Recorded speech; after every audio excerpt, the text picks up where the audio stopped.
Bruce.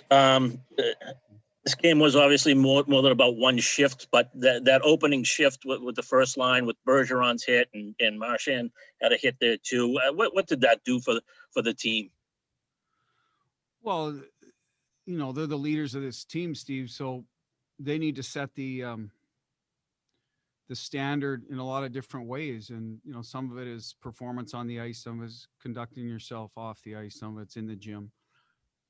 Some of it's how they practice, and some of it is setting the tone of the game and a physical nature that we're going to, forecheck with a purpose, play behind their D, establish some territory, et cetera. So that's what we wanted to do the first shift and carry that over. So when your leaders, sort of bring that message or, carry through the staff's messaging, and then it's a trickle down effect, obviously. And that's what happened. I thought for the most part today, we made it very difficult on New York to generate offense. And if we checked well, we knew that, eventually the goals are in that room, and that's kind of what happened. Thank you. Joe Haggerty.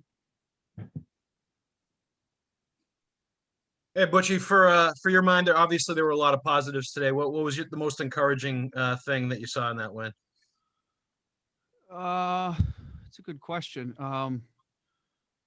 I liked, when I go down through it, like the Studnicka, the Frederic, and DeBrusque played a hard game with the puck in the O-zone.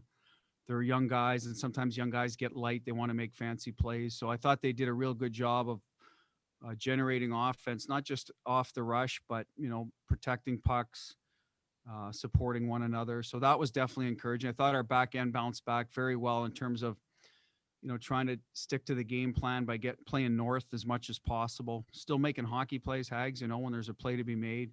Obviously, Charlie and Zaboral are two real good puck movers, but I thought the other guys did a good job staying clean. Kampfer included, hadn't played this year.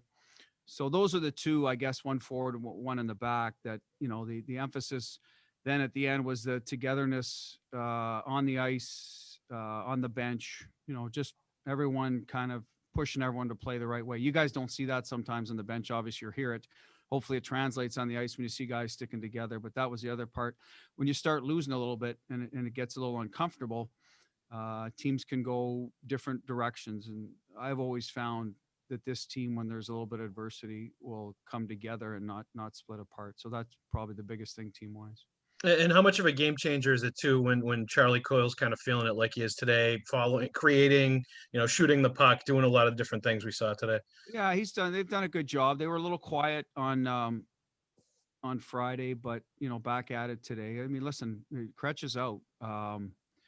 And so Charlie has an opportunity to sort of drive the a little more offense, get some more ozone draws, opportunities to to play a little more in those roles. So he took advantage of it. And I think, again, he's a guy that we consider that mid-level leader for our team. So he took it upon himself to do his part and pull his line along. And I thought he really did a real good job. So yes, very important. You can't just be, Bergie's line's going to bounce back. A game like today, we knew they'd be good and generate offense. It was nice to see Charlie do his part too. Fluto Shinzawa.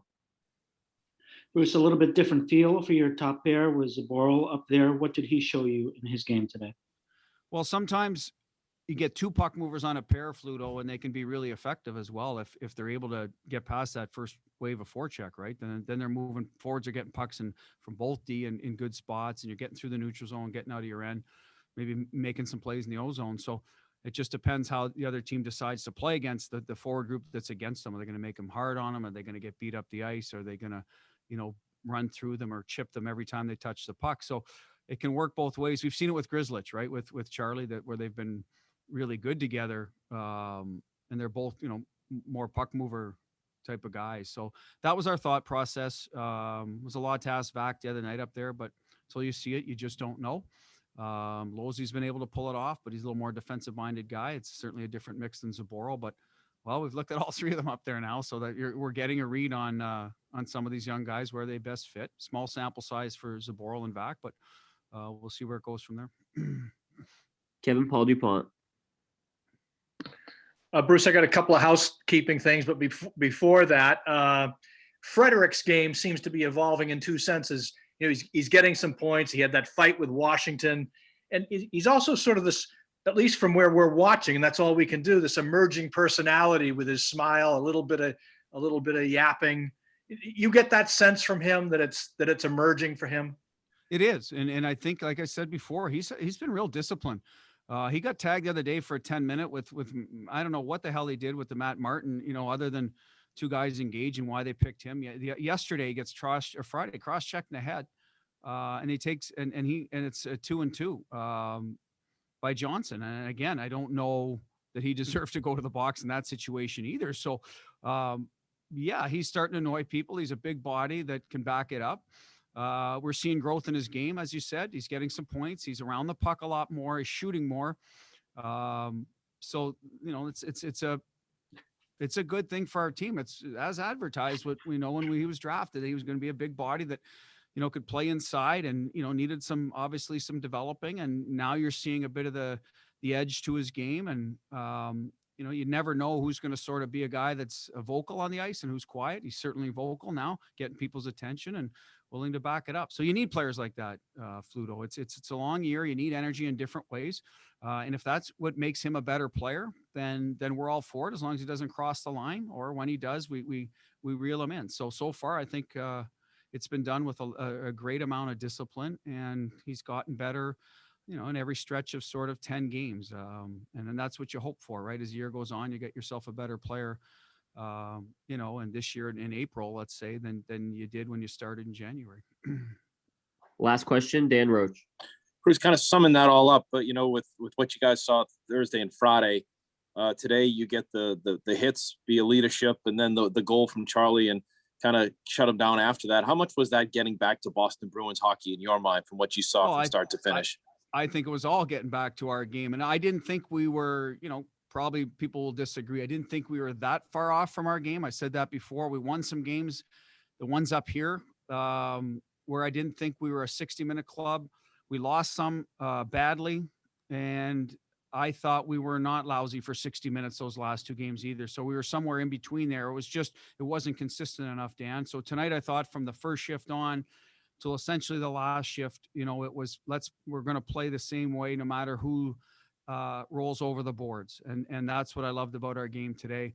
That was our identity. We're going to play behind you. We're going to make plays off the rush when we're there.